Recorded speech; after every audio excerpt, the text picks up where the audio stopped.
things are. Are they maintained well? They're surprise visits, so that's kind of fun. And so we also look to see how safe they are and like the general well-being of the schools, and all 3 schools were exceptional. I have to say Bramlett stood out, so congratulations to Bramlett for this month's Clean and Safe Schools. And again, just really great job to our custodial teams, and again, just all of the work that goes into keeping it safe. So good job, everyone. Congratulations, Bramlett. And speaking of clean and safe schools, we're going to invite Dr. LaDuff and Mr. Perno up to the podium to give some custodial recognitions.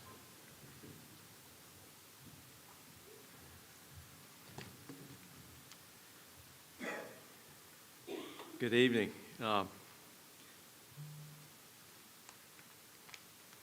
Tonight we'd like to recognize our head custodian from Bethlehem Elementary School, Mr. Julian Palamas. If you would please come forward.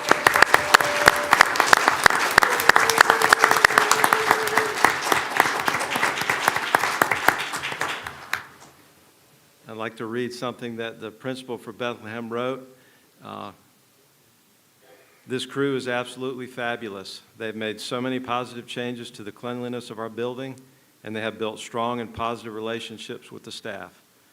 They are all in for Bethlehem Elementary School, and much of that is due to Julian's leadership. He's reliable, dependable, and proactive. He's developed a team of caring and competent custodians. He's very responsive to our needs, and we are blessed to have him at Bethlehem Elementary School. And I think he's got some folks here cheering him on tonight. If they would, maybe stand up for us. Yeah.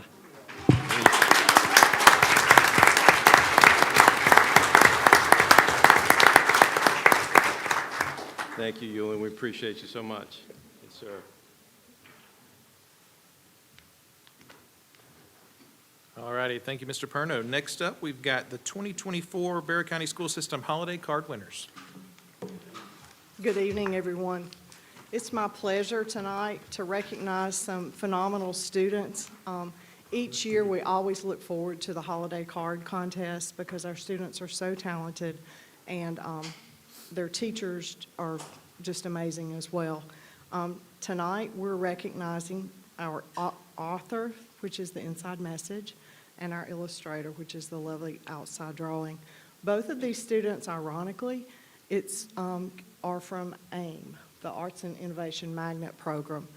We had 15 entries this year, and it just ended up that both of the entries for the message as well as the outside cover ended up being from AIM. Here at the PDC, we do a secret ballot vote, so it was a lot of fun this year. I'd like to call up Haley Thomas. Haley is a 7th grade student for the Arts and Innovation Magnet Program. She's our illustrator. If you want to come on up, Haley.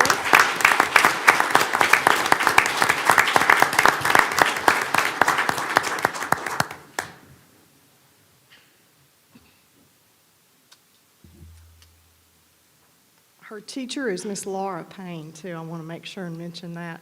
Also, joining her, sorry, my notes are, is Elizabeth,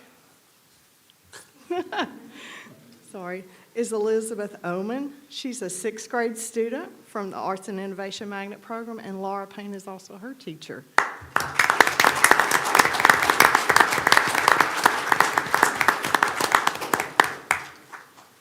And Miss Payne, would you please come up as well?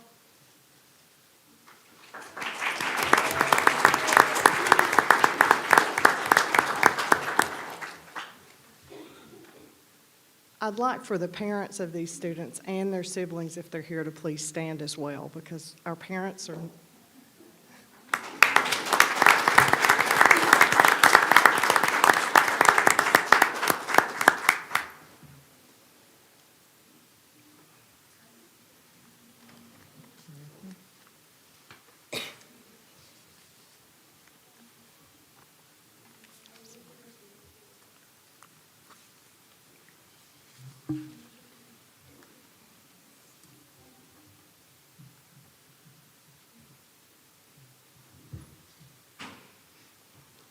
Thank you.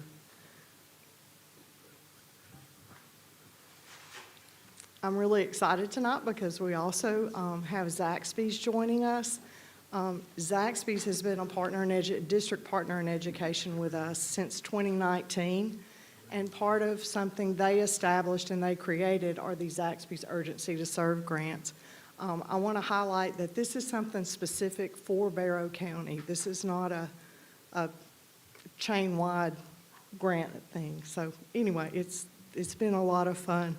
Over 6 years, there have been 115 grants given to our teachers, and over 30,000 students have been impacted by this, and they have reinvested over $52,000 into our classrooms to enrich the educational experiences of our kids. So I'm just so excited to introduce Todd Faulkner from Zaxby's and Vicki Gaddy from Zaxby's as well, and they're going to be helping tonight with the recognitions, and Todd's got a few words to say.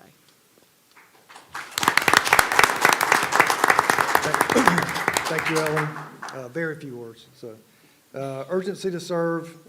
Urgency to serve is something we strive for at Zaxby's every day, with our team, with our guests, and with our community. As Ellen said, we've been partners with the school system for about 26 years, and I've had the privilege of serving the school system in different capacities. It's been a pleasure to see from the inside how hard you guys work and what you do, and you make it seem so seamless, and this probably goes, you don't get the gratification that you deserve. So it's always fun reading the grants, seeing the hard work, creativity, and the passion the teachers and administrators have for the students, our community, and its future. We just want you guys to know that Zaxby's appreciates what you do. The grants are one way we can say thank you and hopefully make your jobs a little easier. The school system and county have been really good to us over the years. We're so pleased to be able to give back. The grants are one of the many ways we at Zaxby's want to serve you all. Thank you.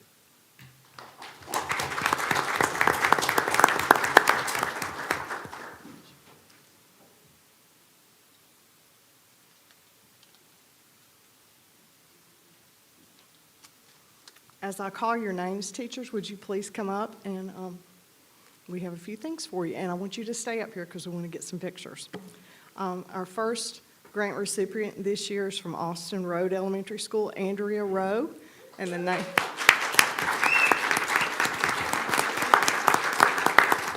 name of her grant is Sensory Learning Garden for Everybody. The second grant is to Christy Towers, also from Austin Road Elementary School. Her grant was entitled Comprehension Strategies for Success. Our next grant recipient is Stephanie Martin with Bethlehem Elementary School. The name of her grant was Meeting Sensory Needs During Specials. The next grant recipient is from Bethlehem Elementary, Wendy Green. Supporting readers with advanced decoding skills. The next recipient is Kea Rollo from Bethlehem, Sensory Garden Club Planters. Also from Bethlehem Elementary, Jenny Landers, Making Functional Skills Fun.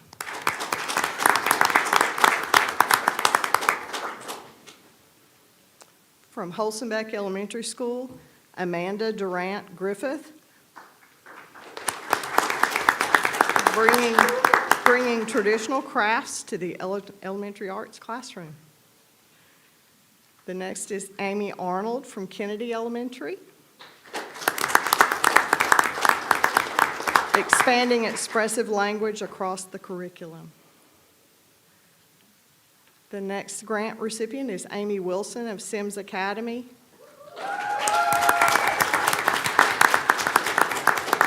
Rocket into Spanish. Our next one is also from Sims, Annabelle Snyder, Literacy Celebration.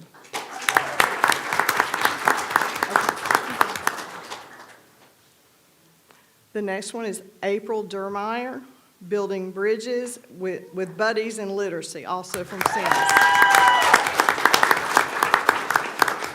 And these three ladies are from our Newcomer Academy, and I think almost every year they have received a Zaxby's grant. So Zaxby's really loves those grants especially.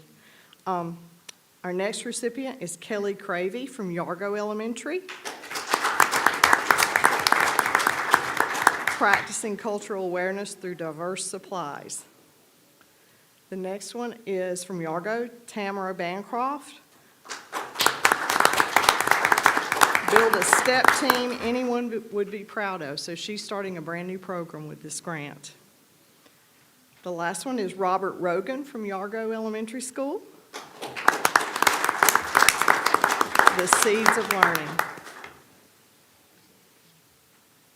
If any family members of these teachers are here, would you please stand? Thank you.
All righty, congratulations again to all those great teachers. Next up, we've got the Barrow County School System Communications Team GSPRA Awards. Good evening. It is my distinct pleasure tonight to be able to honor our fine Barrow County Communications team. The board and the community routinely see the great work that they do to communicate with our families, with our stakeholders, to tell the story of Barrow County Schools. But it's always extremely gratifying when people outside of our community take notice of the fine work they do. Our communications team, like a lot of professionals in education, have their own professional organization. That is the Georgia School Public Relations Association, or GSPRA. And this fall, GSPRA gave Barrow County School System communication teams 3 gold awards for excellence in videography for 3 different videos that were published during the last year, including Over the Moon for Pre-K Lottery Campaign, Recruitment Campaign to help introduce our schools to potential teaching candidates. Pete the Cat author promotes literacy through read-along with pre-K and kindergarten students. And I believe we have a short compilation of that so you can see their fine work. I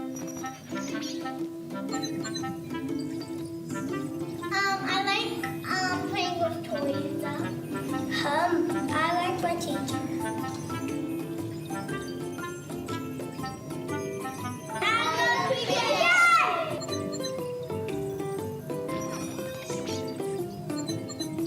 I'm over the moon for pre-K. Pre-K is out of this world.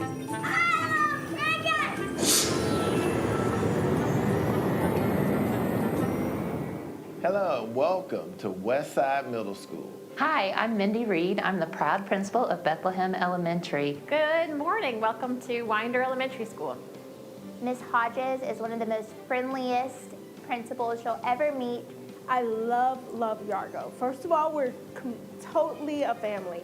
Somebody should come work at Kennedy because it's an awesome place to be with wonderful staff and helpful administration. I love working here mostly because I never not feel supported. I have a wonderful faculty that I get to work with. My admin is always very supportive. At BASA, we focus on student careers. And it's a true family here at Statham Elementary. You should come to Bear Creek because we are family, we care about kids, and we will care about you.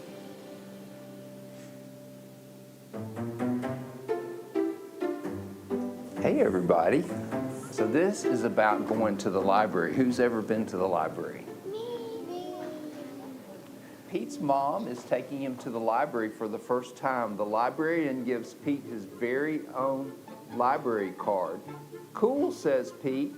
The librarian smiles. Time for the tour. Next, Pete opens a book about spiders and insects. Ooh, spiders! Pete opens a book about the pyramids. I love the pyramids. Do you know what the pyramids are? When Robot Pete speaks, he says, what do robots say?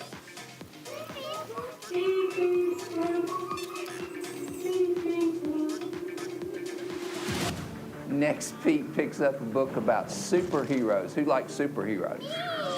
Me too. I like Batman. You like Batman? I like Spider-Man. You like Spider-Man? There are many wonderful books to read at the library. Pete can be whatever he imagines with a book. Reading is super groovy. The end.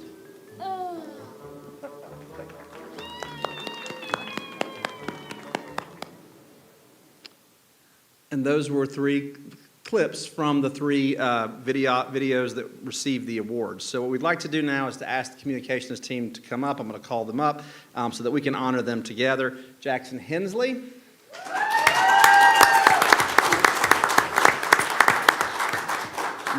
Michael Jones. And I want to point out as they come up, they all have distinct roles, and this really is a team effort in this. Michael and Jackson are the primary people doing the actual videoing and video editing, but that has to be pushed out through social media channels with a communications plan, and that is ably handled by Sierra Hammond.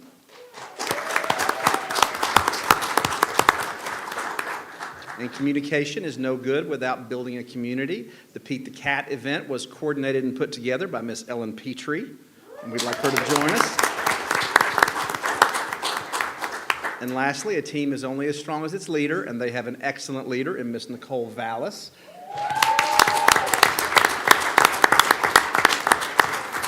And so just take a moment to thank them for all they do to tell the story of Barrow County Schools. They're the ones that always take our pictures, so we need somebody to take their picture. They gave me a crash course on how to do this. Don't drop it.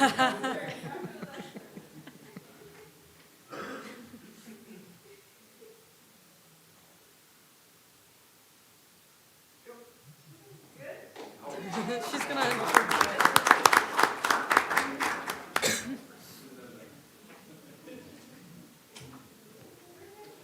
Thank you all very much. Thank you.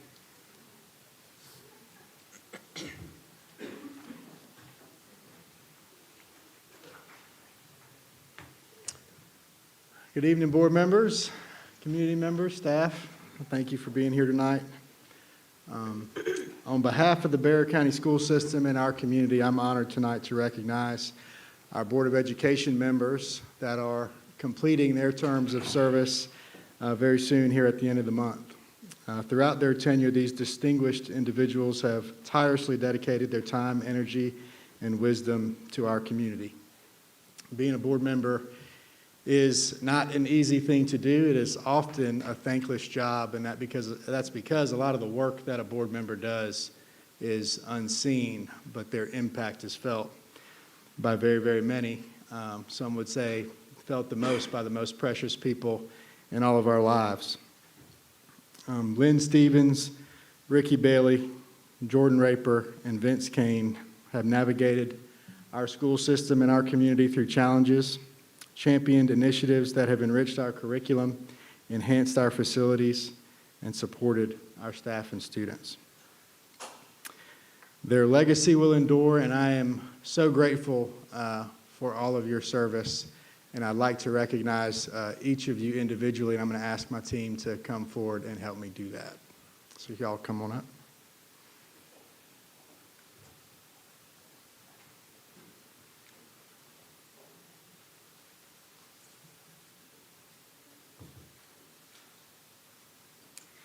All right, we're going to talk about Mr. Kane first. We really enjoyed working with Mr. Kane. His financial expertise has been instrumental in helping me become a better CFO. He consistently offered insightful ideas, and we were able to engage in meaningful discussions to navigate the challenges of school finance. He was also a key member of the committee that helped implement the age-based tax exemptions, which will benefit our seniors for many years to come. Throughout our discussions, he was often been the voice of reason, especially when debates became heated. Though his words are few, they are always thoughtful and impactful. We appreciate your service to staff, citizens, and our students, and you will be missed.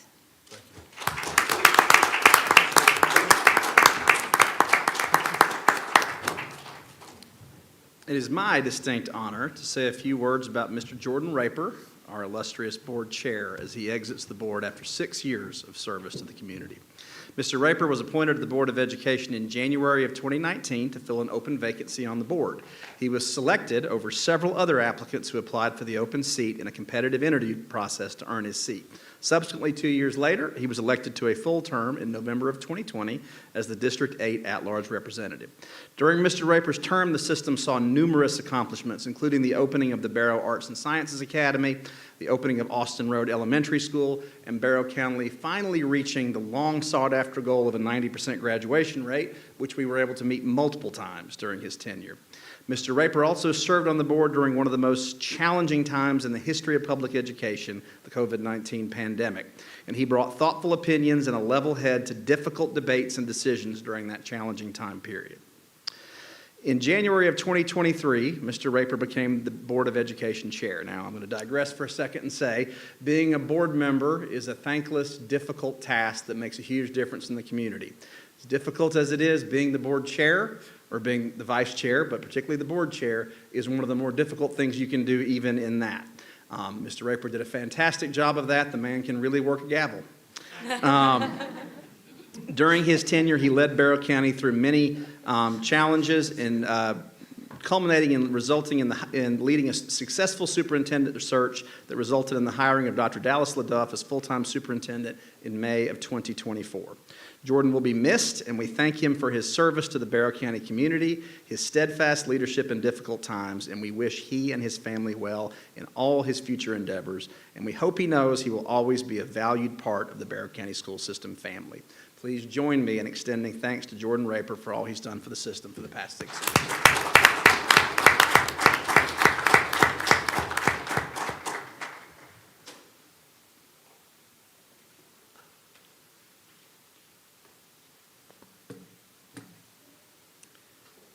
I'm honored to speak about Ms. Stevens tonight. We'll start off with Ms. Stevens began her role as a board member in 1997. There were 7,500 students in the district, 7 elementary schools, 3 middle schools, and 1 high school.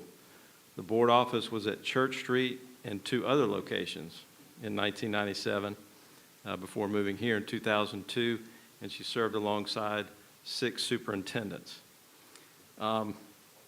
When I think about Ms. Stevens and her service as a board member, I think about the fact that she's always put students first. Ms.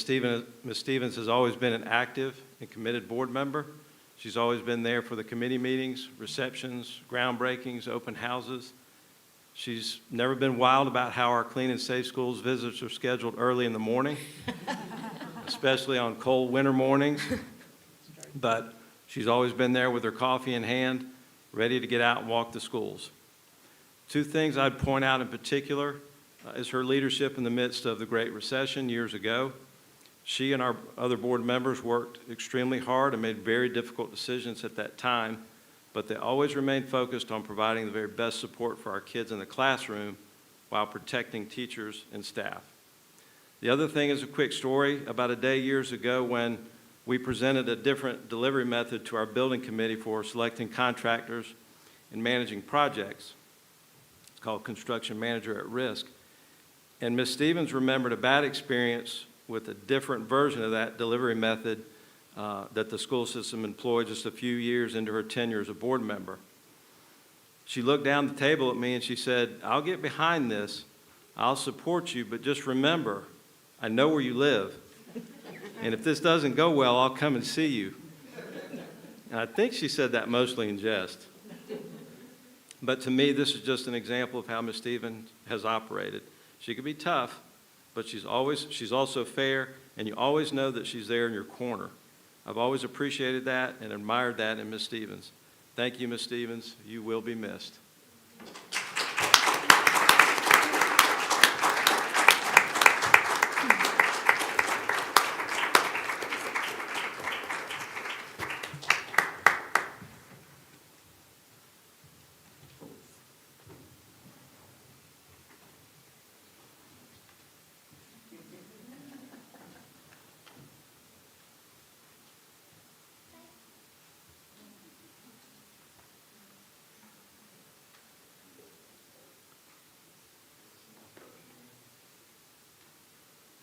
And I believe next month, we're going to recognize Mr. Bailey. He couldn't be here tonight. So.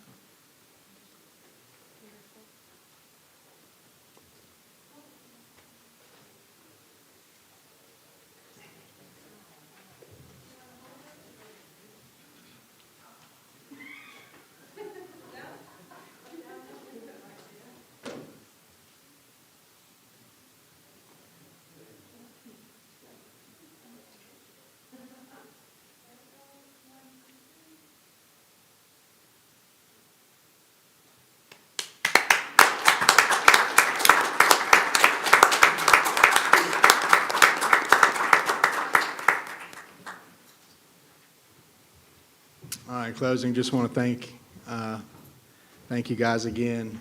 Everything that we're able to do for children starts with effective governance, and I just want to appreciate your dedication to our staff, our students, and our community. And that concludes the superintendent's recognitions. All righty. Thank you so much, Dr. LaDuff. Now we're going to have a little fun. I'd like to invite up Miss Julia Hodges for the Bold Spotlight for Austin Road Elementary.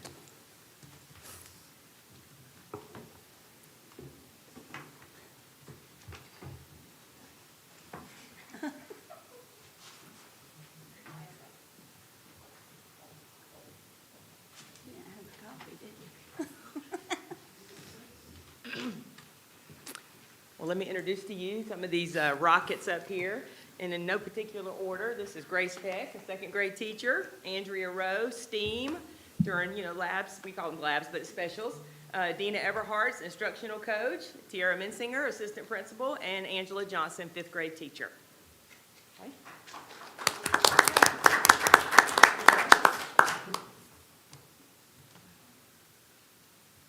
All right. So as the STEAM teacher, I created our design thinking process to guide students as 21st century learners solving real-world problems.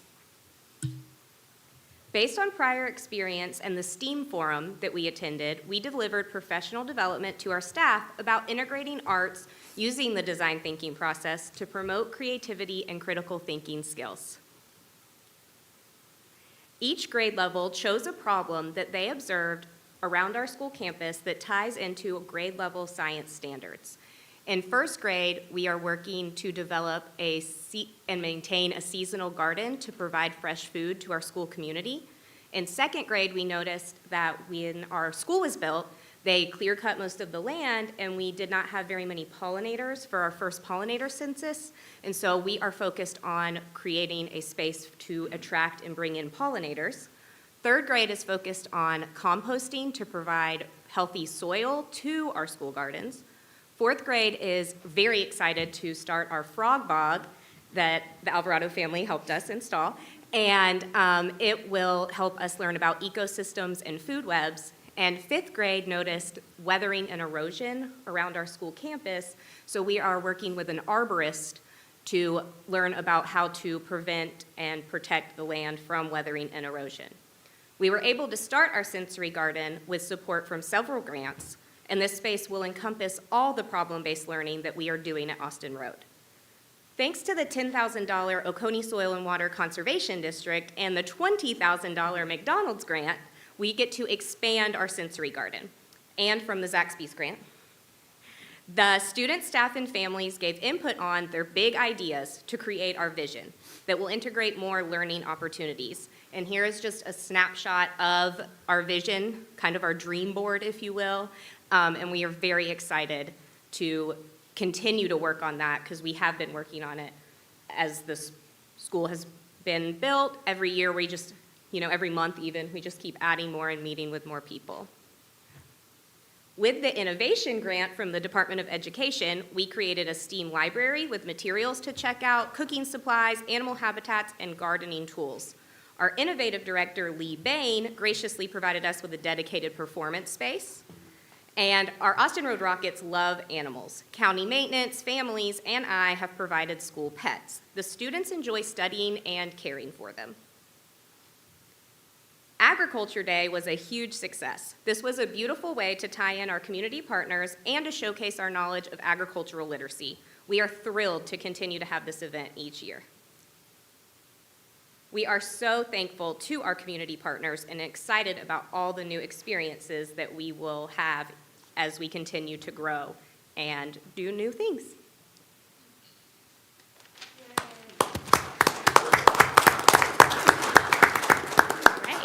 Hello. So now we're going to switch gears a little bit and talk about innovation at Austin Road and with our learning plans.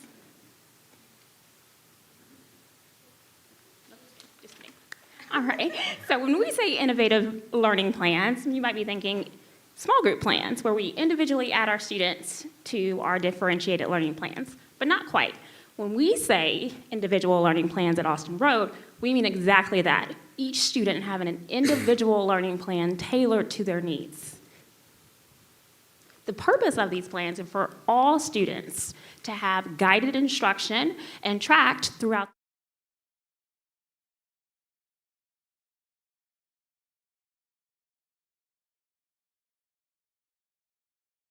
our MAP normative data. They have our development meetings with our students, and then we document all of their learning statements into the notebooks, as you can see, and then we have individualized instruction for those students based on the plan. So whether our students are struggling readers or advancing readers, they have an individual plan that is targeted for their improvement and growth.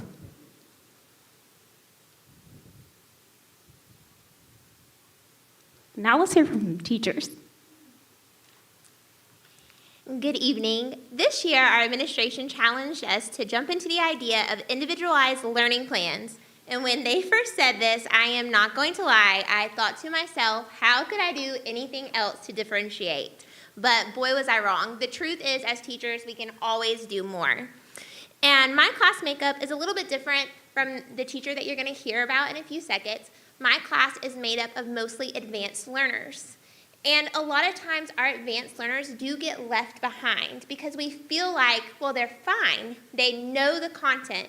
But the thing is that when they get left behind, their needs are not being met, and they deserve to be met as well.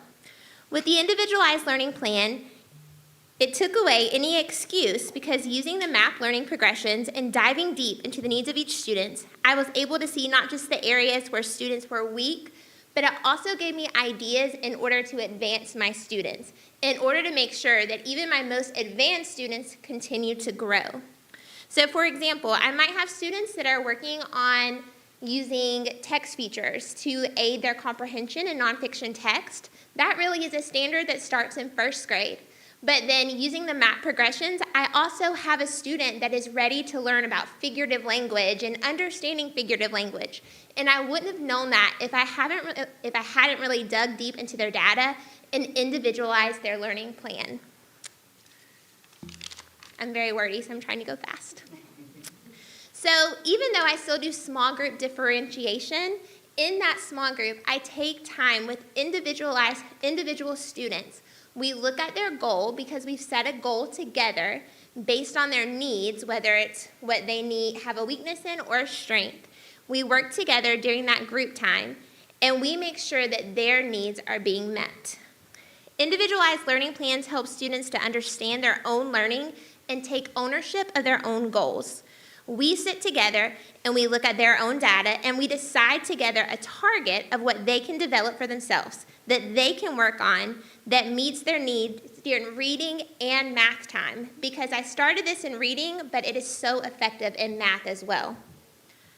Not only does it develop our learners academically, but it gives me, the teacher, and the individual student an opportunity to connect and to grow in our students and their confidence as learners, being given that one-on-one time. This puts the learning back on the students, which is what we ultimately want. We want them to love learning, and we want them to want to learn. They know their goal, they work hard towards that goal individually and with me, and honestly, they love that their goal is individualized, it is theirs and only theirs, and that alone gives them the boost and motivation to work towards meeting it. Thank you.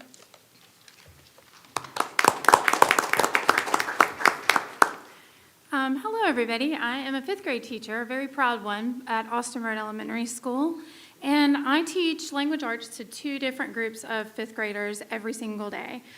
We use our new HMH curriculum every day, but during our small group time, I am able to meet with my students individually.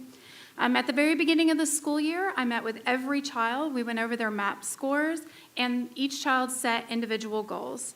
Using the learning continuum provided by the MAP growth report, each student then reviews the skills that the program lists them as ready to develop. We choose one goal to focus on, and then they practice the skill during independent reading time. We meet again to see how they're progressing. Soon we choose other skills. This individual learning plan has allowed me to get to know each of my 52 fifth graders as readers, and it helps them identify their own strengths and weaknesses.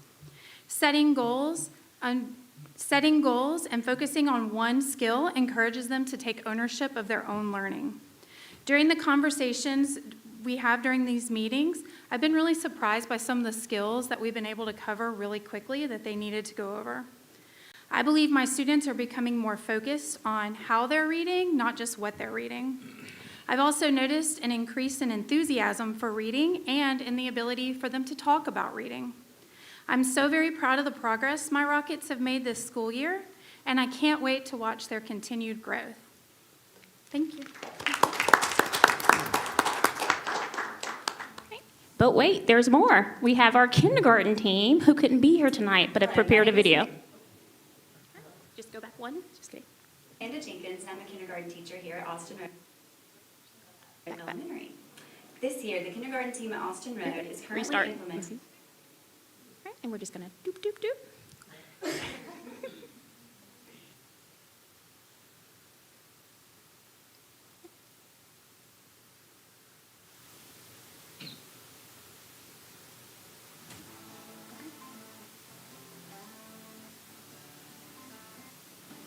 Hello, my name is Amanda Jenkins, and I'm a kindergarten teacher here at Austin Road Elementary. This year, the kindergarten team at Austin Road is currently implementing an innovative model during our reading block. This evening, I would like to share with you some of the details of this model, our process in designing instruction to meet our students' needs, and our future goals for the expansion of this model. Here at Austin Road, our innovative model is called Rocket Groups because we want to see our students soar to their highest potential. The first step that we took in creating these groups was for our team to decide which assessment data we would use to create these groups. So we ultimately landed on our MAP percentile for reading. We were able to have 9 groups because we have 5 kindergarten teachers, 3 kindergarten paraprofessionals, 1 special education teacher, and an EIP teacher that was available during our Rocket Group time. Our instructional focus during this time is ELA, of course, and because we were able to break up the groups into by level, we can focus on everything from reading accuracy, fluency, comprehension, all the way down to students that need extra support with letters and sounds, sound fluency, and everything in between, phonological awareness, and we're also using Dropbox during this time. Our next step was to create teacher and student-friendly schedules and make it color-coded so it's easy for the kindergarten students to know where they were going during this time and to make transitions much smoother. Rockets made by one of our team members in the hallway to help students with a smooth transition. They could just find where they need to go and line up each day. And seriously, you would not believe how quickly our kindergarten students are able to transition at this point in the year now that we've been doing this for several months. They can transition within 2 minutes, get all their materials needed and head out. Our next step was to take the MAP learning continuum to create our individualized learning plans, which are ILPs for each student. And so we took this information and we put it into conferring notes for the teachers that would be working with each of our students during this time. And so we use this tool to continuously communicate back and forth between the homeroom teacher and the Rocket Group teachers.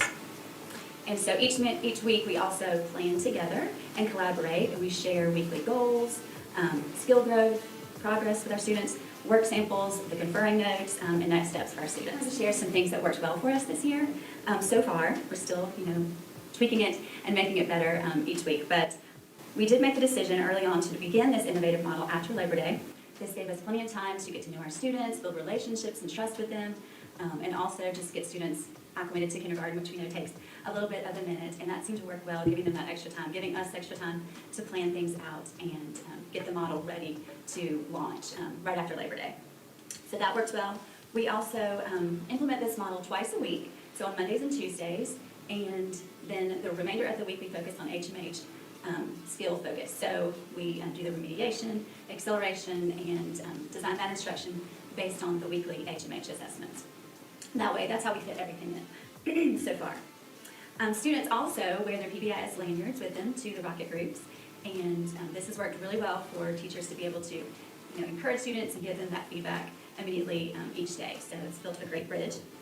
And then the best part, I think, is being able to build the relationships with students beyond our homeroom, and that's helped us to create a stronger kindergarten team across the board with the students. So that's been nice, a nice part of the rocket. So future steps, we have discussed possibly expanding to 4 days a week with our groups, because we actually really love that it creates this small class size those 2 days a week, and we're able to really hone in on the skills that those students need in those small groups. And then, of course, we'll be using our MAP winter data to look back through and determine changes for our student grouping, and, of course, look at the learning continuum to continue to design our instruction for that. Overall, rocket groups and this innovative model have been an extremely positive experience for our students and our teachers so far, and we cannot wait to celebrate the growth of the students when we get to winter MAP and our GKIS assessments coming up very soon. We are loving this model, and I'm thankful to share this innovative model experience with an amazing kindergarten team. So I just want to mention their names: Lauren Stevens, Bethany Lee, Jenny Powell, and Rebecca Jewell.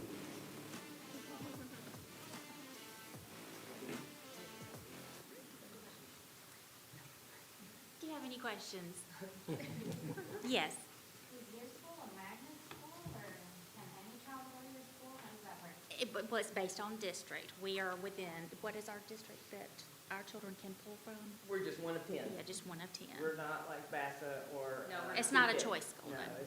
this is own school. So when the school was built and they relined it, right, so we have part of Bethlehem and we have some Part of of Kennedy. Kennedy. And we just, I need to say, like, everybody's on fire, you know? Yeah. You should, I hate that you have that much video to watch, but it's that much passion going on there, right? Well, you can see it, and that's really cool. I've been a part of Yargo for the past 5 years. I was also on the PTO and the other parent committee. I forgot the name right now. School governance. Yes, I was part of that as well. And I like the fire that I can feel and I can see through the video and the passion that your teachers have. And my next question would be, if this becomes something successful, can it be shared across the board with other schools? Oh, I would hope so. Definitely, Right. definitely. I mean, we were, like Grace said in the beginning, when we brought it up to them about the ILPs, they all grumbled. I mean, it was, even when T said something to me this summer, I just, what are they gonna do? I didn't want them to run. And, but we just said, give us some time, just please try it. And so then Angela, she just went all in. She said, I'm gonna do it, and we'll see what happens. So he would check on her periodically, and Angela said, it's working, like I see it. And just like she said, they're owning their own learning, and even if you're a kindergartner or you're second grade, they really are. And so, so this is throughout the whole building, not just, these guys are able to come home tonight, Well, congratulations, it's phenomenal. Thank you. you.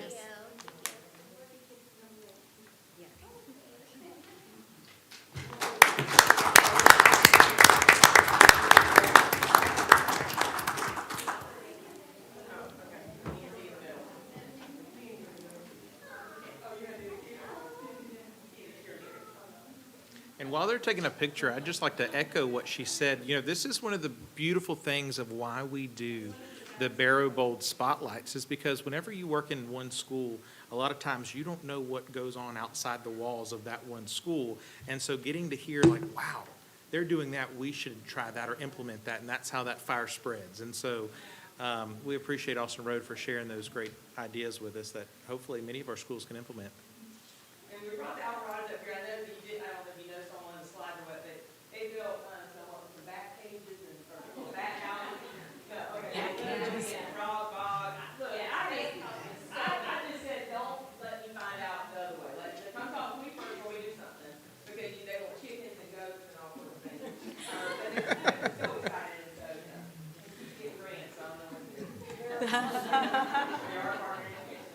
Well, and I will say, Julia was sitting next to me actually when I got back on the board, and that was my learning curve, was getting up to what's the difference between a standard school and a charter school. And that was a good thing that Barrow County now is doing, that we're a charter, so our schools and the school governance teams have a say-so they can do what's best for the kids that are in their building. You don't have to have a cookie cutter that everybody's doing the same thing at the same time, like some other school districts are. You go into a first grade classroom, they're going to be on the same page doing the same thing no matter what class you walk in. In Barrow County, they're going to do what they need to do for each individual kid, no matter what school you go in. So I think that was my learning curve, because Julia and I were sitting there behaving ourselves. But I said, I got to figure out what exactly is the difference between the standard, because when my kids came through, that's what it was. And being a charter school, that was my new learning curve when I came back on the board. So I think it's very good that Barrow is a charter school system, so they can do things like that and think outside the box. All righty. Thank you again, Austin Road, for sharing with us tonight. Next, we're going to jump down into the presentations and discussions. We're going to start with Ms. Houston from Business Services. All right. Good evening. The first thing I want to do is just another reminder that our new board in January will need to vote on opting out of House Bill 581. House Bill 581 limits the amount of a homestead property can increase to the annual consumer price increase or index. As you recall, the board approved a generous age-based tax exemption that will help our seniors who felt the impact of the house values increasing. At this moment, we are unsure of the exact financial impact this will have, but it could be close to $4 million. The board may want to opt out of 581, wait to see the impact of that age-based tax exemption, and then vote for something like this down the road, maintaining that local control. If you do opt out, this will be the timeline, and so we can advertise and have public hearings in January. So we will have to vote on this on the January 7th board meeting. If any of our current or future board members have any questions about House Bill 581, please feel free to reach out to me at any point, and we can dive into the bill and try to answer any questions that you have. All right, now we'll dive into our sales tax. So our sales tax for the month of November was $1,834,644.85. We always want to thank our Barrow County citizens for shopping in Barrow County. This helps build schools, renovate schools, helps our buses and technology needs. For the general fund, this is our board summary. Our total fund balance at November 30th was $82.4 million. Our total revenues year-to-date is $77.3 million. Our total expenditures year-to-date, $84.1 million. Our total revenues for the month of November was $22 million, so our tax revenue is starting to come in. And our total expenditures for the month of November were $16.3 million. Our target is we're at 42% of the year, so we always like to see our revenues above that line and our expenditures below that line. We are glad to see those expenditures below that line for this month. And this is our general fund detail. If you have any questions at all, just stop me. We'll move on to our special revenue fund for the month to date, October 31st, 2024. Our revenues were $7.8 million. Our expenditures, $10.3 million. For our capital projects, our expenditures, our revenue year to date is $5.9 million. Our expenditures, $8.5 million. Our debt service year to date, our revenue $1.6 million, and our expenditures $2.6 million. And then the last report I have are the invoices between $10,000 and $74,999 for November 20th, 2024. Any questions? Hey, can you go back to the one where a couple slides back where not that one, the one before that. Yeah, that one. The expenditures. What's the deal with that one? The expenditures are more than the I'm sorry, I can't hear you, I'm Were sorry. the expenditures more than the revenues on this one? This always works out this way. These are our federal grants, and so we always have to spend the money first before we get reimbursed.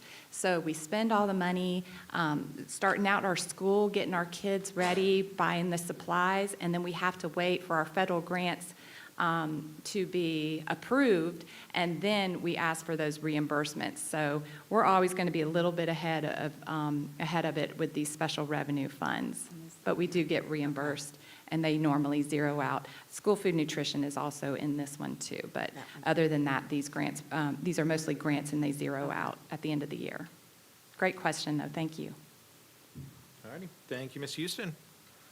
All righty, next, I'd like to welcome up Dr. Thompson with Strategic Information Services.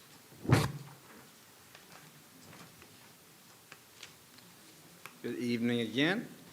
As I've been doing it pretty much every work session or board meeting since September 4th, I wanted to take just a second to update the board on the process of our community feedback on potential new safety measures. And I know you've seen this timeline many times. We do have a bit of an update tonight. So as you've seen, we've gone through a process using our school governance teams, using focus groups of teachers, principals throughout the school district. We've tried to get feedback on various safety enhancements we might consider to the school system, and that's been an ongoing process. We used that feedback, and it was always the intent going back to the beginning of this process to eventually culminate that in a community survey. So we put that survey together based on the feedback we got from those groups to consider particular safety enhancements that we might bring to the board for approval. In this case, that survey was sent out yesterday afternoon, December 2nd. That will be open through December 13th, so about 2 weeks. That will be open. For the first 24 hours since that's been posted, we have had, as of 5:51 p.m., 1,684 responses system-wide. We have pushed that out through social media. We will continue to push that out through social media, reminders through Parent Link throughout that window, because we want to hear from as many people in the community and from as broad a swath of the community as we possibly can, because we want everybody's voice to be heard and everyone's input to be received.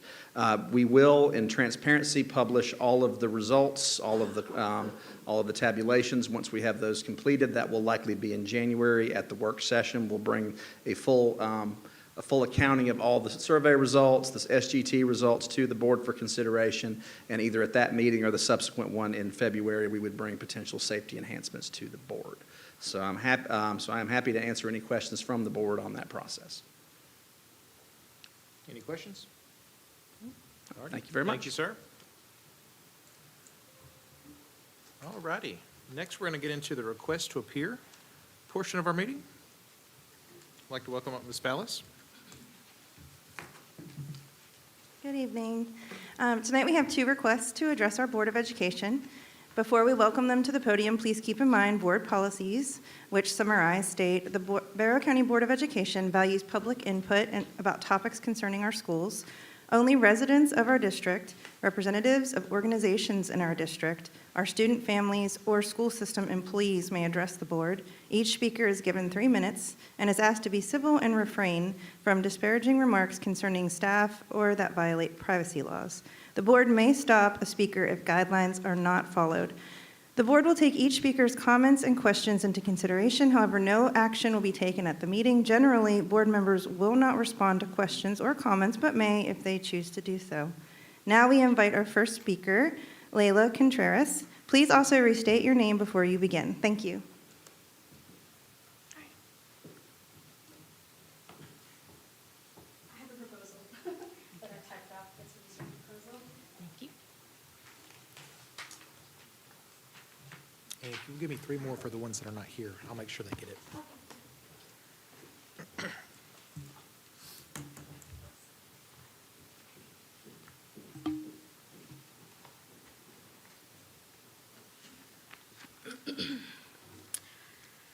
Okay.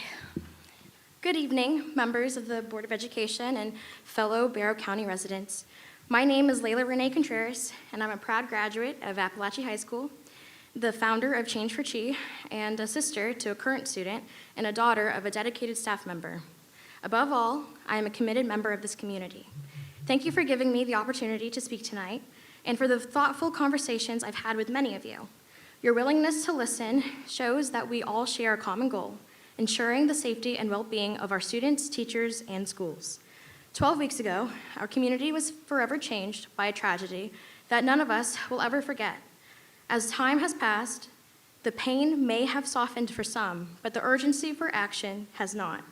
The question we face is no longer whether we need change, but how quickly and decisively we can act to protect our children, educators, and future generations.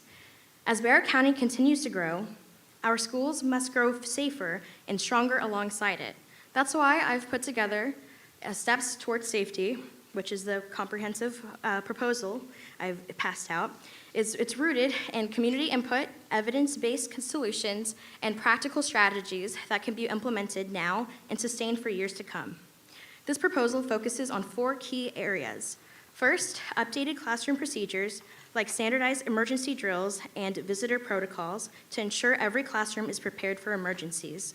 Second, enhanced physical security, including clear bag policies and AI-powered detection technologies to prevent threats from entering our schools.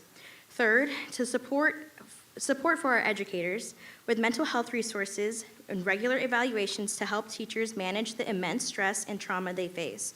And fourth, community engagement through safety town halls to foster transparency, gather input, and rebuild trust between families and school leadership.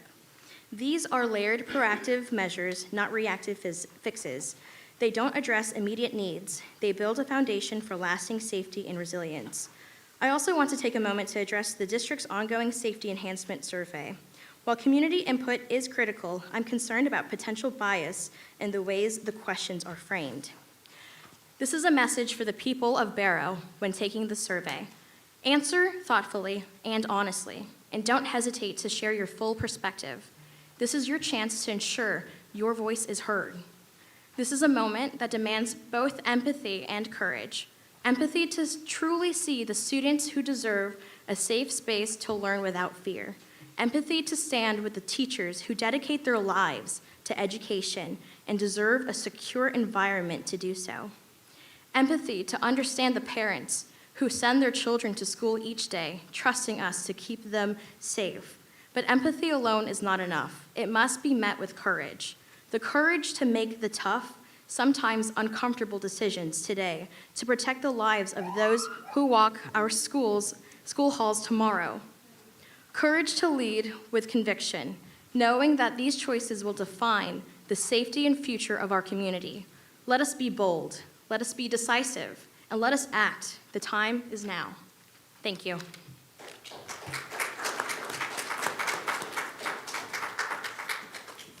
Thank you so much, Ms. Contreras. We appreciate you putting this all together, and it will definitely be used as we're planning as we move ahead. Thank you. Hi. Our next speaker is Mr. Sean Schultz.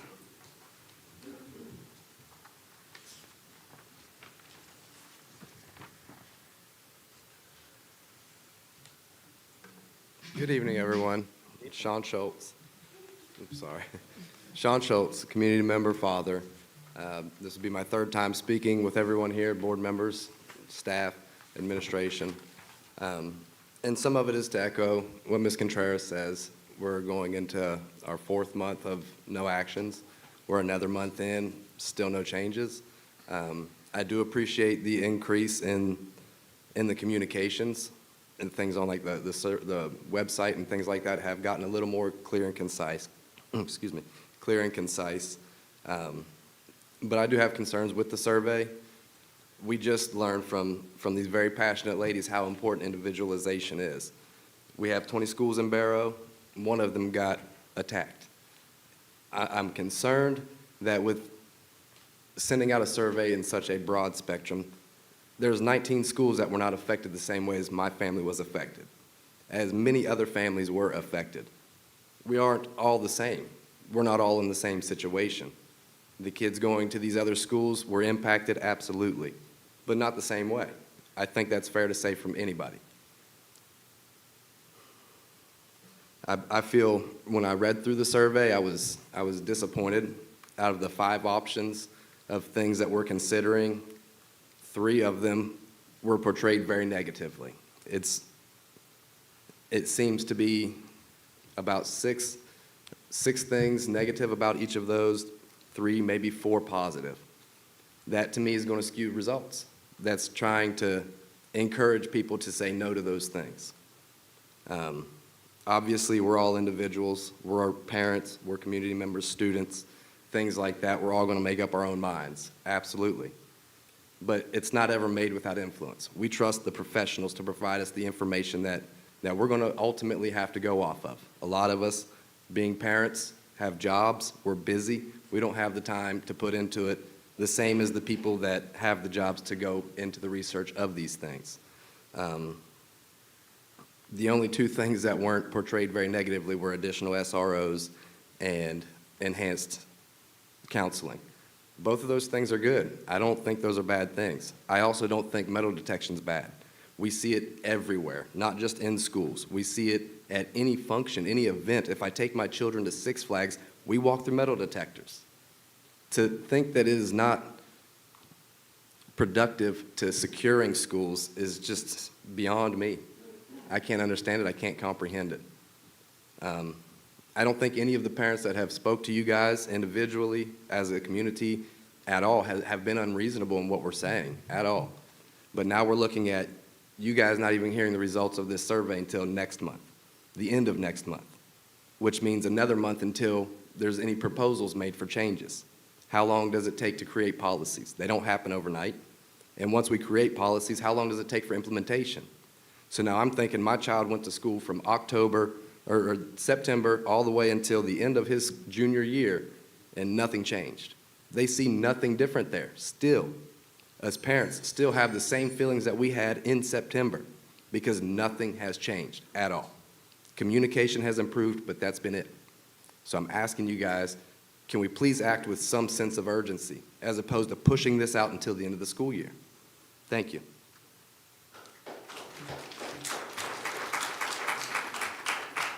Thank you so much, Mr. Schultz. We appreciate you being with us tonight. All righty. At this time, I'd like to ask for a motion for the authorizations for committees to meet. Second. Ms. Maloof, Ms. Kelly, all in favor? Okay. Motion passes. If you will notice our upcoming meeting dates, if you're going to the Walton County Board Training, it's on December 17th, and then we will have our regularly scheduled board meeting and the new board installation on January 7th, 2025. There's nothing else to discuss. For one last time, I hope you guys have a great night. We're adjourned.